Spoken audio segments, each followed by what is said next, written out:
नमस्कार, कशा आहेत सगळे. आजच्या नवीन ब्लॉगमध्ये मी संगीता तुमचं स्वागत करते. तर आजचा व्हिडिओ हा शॉर्ट व्हिडिओ नाही आहे. तर आम्ही चाललो आहे नायगराला. हो, मागच्या वर्षी पण आम्ही गेलो होतो, पण तिथली काही ठिकाणं राहिली होती आणि म्हटलं तर ती ह्या वर्षी पूर्ण करूया. मागच्या वेळी थोडी गडबड झाली प्लॅनिंगमध्ये पण. तर या वर्षी जी राहिलेली ठिकाणं आहेत ती पाहायला चाललो आहे. सरळ आता आम्ही बहुतेक 1 तास झाला ना निघून. तयारी काय म्हणा, खायला घेणे, भाज्या काय घ्यायच्या ठरवणे. खायला म्हणजे काय, एक मेन टेन्शन तेच, खायला काय घ्यायचं तेच. म्हणजे बाहेर पडता नाही तर आमच्या 3-4 बॅगा झाल्यात, जसं की स्नॅक्सचं काहीतरी, परत तिथं जाऊन किचन बघून तसलं हॉटेल चूज करणं, परत त्याच्यासाठी मग जेवण काय करायचं ते सगळं साहित्य घेणं. तर भरपूर सामान झाले. आता म्हटलं तेच काय दाखवायचं, आणि घर काय दाखवण्याच्या लायकीचं नव्हतं. एवढा पसारा होता घरात. म्हटलं ते दाखवायला नको. फक्त आता डायरेक्ट सुरुवात केली. 1 तास झाला आम्हाला बाहेर पडून. बघू पुढं काय काय होतं ते मी शेअर करेन. मला आता मी तसं सांगू शकत नाही की काय होणार आहे, कारण आम्हालाच माहिती नाही नेमकं प्रवास कसा असणार आहे. पण बहुतेक एक्सायटिंगच असेल. हो ना, एक्सायटिंगच असेल. तर पाऊस नसू दे. गौरी झोपली आणि माधव आपला फोन घेऊन बसलाय खेळण्यातला. माझं दीदी झोपली, तू झोप. हाय. आणि ज्याची कमी होती ते पण झालं. शेवटी पाऊस सुरू झालाय. माहित नाही, आम्ही थोड्या वेळानंतर ह्याला थांबणार आहे ब्रेकफास्टसाठी. म्हणजे घरातून घेऊन आलोय. आता कसं खायचं आहे माहित नाही मला. गाडीत बसूनच ओके, फूड कोर्ट आहे ना, कारण मागच्या वेळी असं बाहेर थांबूनच आम्ही काहीतरी असं नाश्ता केला होता. आता पाऊस सुरू झाला आहे ऑलरेडी. तर ट्रिप छानच होणार आहे. आणि आम्ही एकटेच नाही आहे, आमच्यासोबत अजून 2 फॅमिली आहेत. तर सगळे मिळून चाललोय. सूचना समाप्त. धन्यवाद.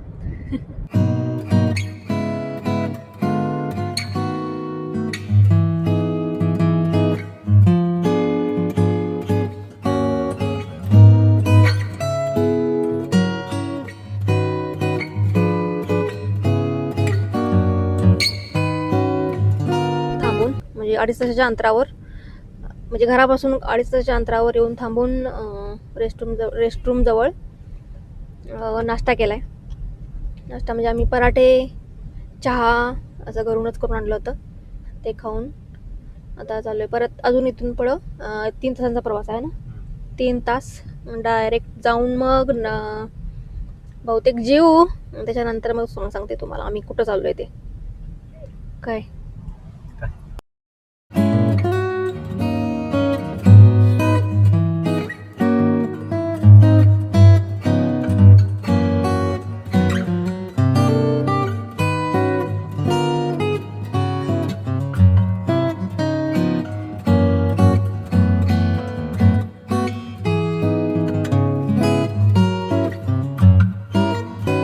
ज्या ठिकाणी चाललोय तिथं पोचायला तर फक्त 7 मिनिटं आहेत. आणि न्यूयॉर्क स्टेटमधल्या अलेक्झांड्रिया बे या ठिकाणी चाललोय. आणि तिथं काय करणार आहे ते मी अजून सांगत नाही, पोचल्यावर सांगते. पण मला वाटत नाही आम्ही किती एन्जॉय करू शकू, कारण पाऊस दाखवते भरपूर आता इथून पुढं. तर बघूया कसं आहे. माधव तर ऑलरेडी कंटाळा आहे, चिडचिड करायला लागलाय. होय ना माधव?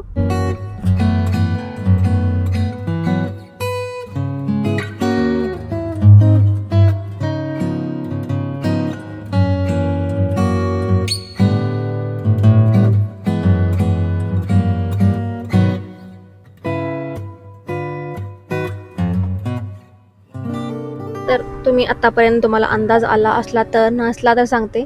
तर आता तुम्हाला मी क्रूज दाखवली.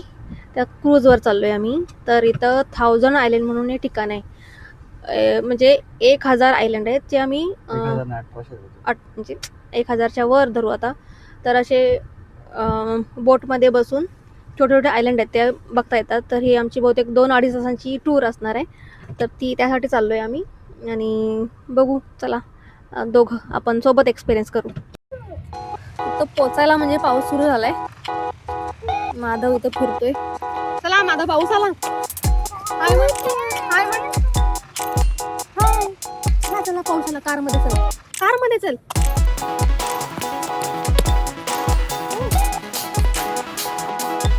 तर आम्ही या बोट राईडचं तिकीट आधीच ऑनलाईन काढलं होतं, तर तिथं आम्ही तिकीट चेक करून चाललो होता बोटवर.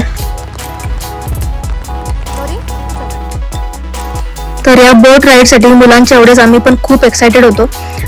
पाऊस तर सुरूच आहे, थांबला नाहीये. पण आतून बोट कशी आहे ती दाखवते. आत गेल्या गेल्या असे बसायला बेंचेस आहेत, खुर्च्या आहेत आणि आणि डाव्या बाजूला काउंटर आहे जिथं ड्रिंक्स मिळतात, स्नॅक्स वगैरे मिळतात, त्याची पण सोय होती. या आयलंडला 1000 आयलंड असं का म्हटलं जातं याचा तुम्हाला अंदाज आला असेलच याच्या नावावरून. जसं की इथं 1000च्या वर आयलंड आहेत, म्हणजे बेट आहे छोटी छोटी, आणि ते पण कोणीतरी ओन केलेले आहेत, म्हणजे त्यांची स्वतःची आहेत. आणि प्रत्येकाने तिथं अशी घरं बांधलेली आहेत, ते पण एकापेक्षा एक सुंदर भव्य अशी घरं बांधलेली आहेत आणि छोटी छोटी बेट आहेत.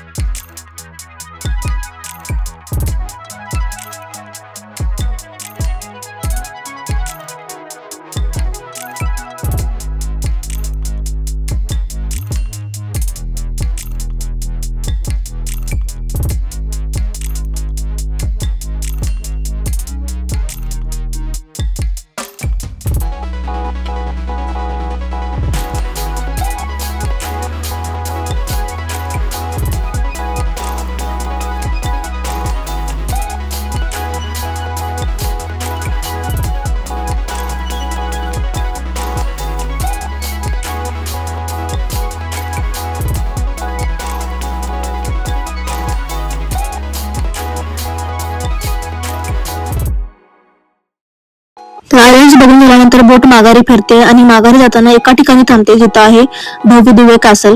आणि ते कॅसल बघून झाल्यानंतर परत बोट मध्ये बसायचं आणि मग ते आपल्याला कार पर्यंतच्या ठिकाणांना सोडते. तर आता आम्ही चाललो या कॅसल मध्ये. या कॅसलचं नाव आहे बोल्ड कॅसल. आणि या कॅसलची पण एक आश्चर्यकारक आणि हार्ट ब्रेकिंग स्टोरी आहे, ती पण मी पुढे पुढे सांगतेच.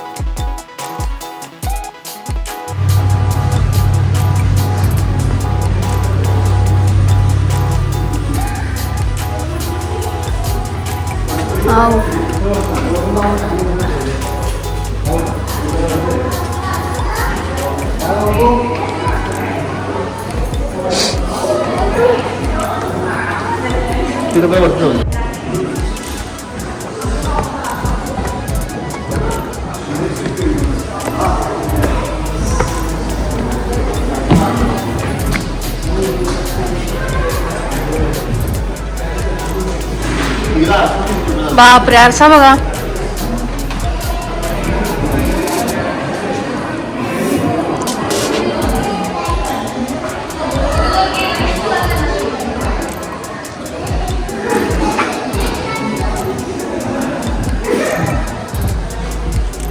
वाव,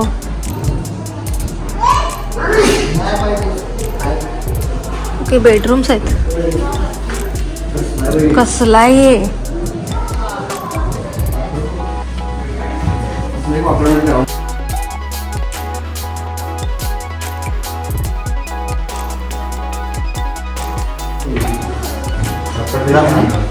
मस्तच.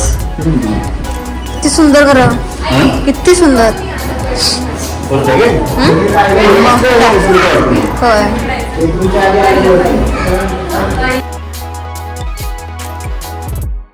तर आतापर्यंत जेवढा कॅसल बघितला तो बघून तरी भव्य दिव्य आहेच, पण सुंदर पण त्यांनी राखलेला आहे इथल्या अथॉरिटीनं. तर या कॅसलची स्टोरी अशी की जॉर्ज सी बोल्ट नावाचे एक मिलियनर होते. त्यांनी 1900च्या काळात आपल्या बायकोच्या प्रेमासाठी म्हणून हा कॅसल बांधायला काढला, भव्य दिव्य कॅसल. आणि 1900ला बांधायला काढल्यानंतर हे बांधकाम चालू असतानाच जे पूर्ण झालं नव्हतं, त्या दरम्यान त्यांच्या बायकोचं लुईस असं त्यांच्या बायकोचं नाव होतं. तर त्यांचं दुःखद निधन झालं एका आजारानं. आणि त्या दुःखातच मग जॉर्ज यांनी ते कॅसलचं बांधकाम बंद केलं आणि जवळजवळ 73 वर्ष कॅसल तसाच पडून होता. आणि मग इथली जी अथॉरिटी आहे अलेक्झांड्रिया बेची, त्या अथॉरिटीनं हा कॅसल ओन केला आणि त्याच्यानंतर रेव्हेन्यूद्वारे या कॅसलचं बांधकाम पूर्ण केलं आणि लोकांसाठी खुलं केलं ते बघण्यासाठी.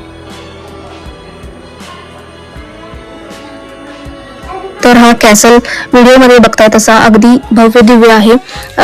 3 मजल्यांचा आहे आणि एकदम जो तिसरा मजला आहे तिथं बऱ्यापैकी बांधकाम नाहीच आहे, म्हणजे पडझड झालेली आहे. दुसऱ्या मजल्यावर भरपूर बेडरूम्स आहेत, तुम्ही बघितलं. आणि शेवटच्या म्हणजे पहिल्या मजल्यावर किचन रूम आहेत आणि बऱ्याच अशा रूम आहेत ज्याची मला नावं पण माहित नाही, त्यांना काय म्हणतात, पण तेवढी तरी किचन आहे ते तरी मला कळालं.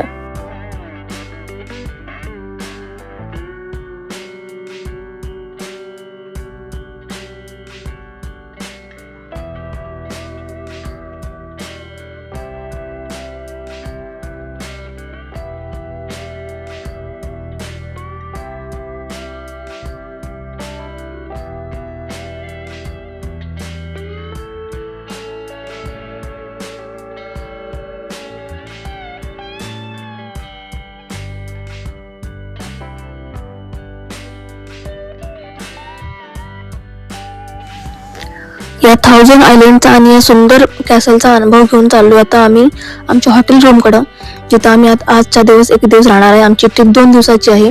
त्याच्यानंतर उद्या आम्ही जाऊ नायगराला. आणि नायगराला गेल्यावर तिथल्या अमेरिकन घरात आम्ही मिसळ कशी करून खाल्ली हा तुम्हाला व्हिडिओ बघायचा असेल तर पुढची व्हिडिओ नक्की बघत राहा. पुन्हा भेटू अशाच एका छान व्हिडिओ सोबत. तोपर्यंत बाय.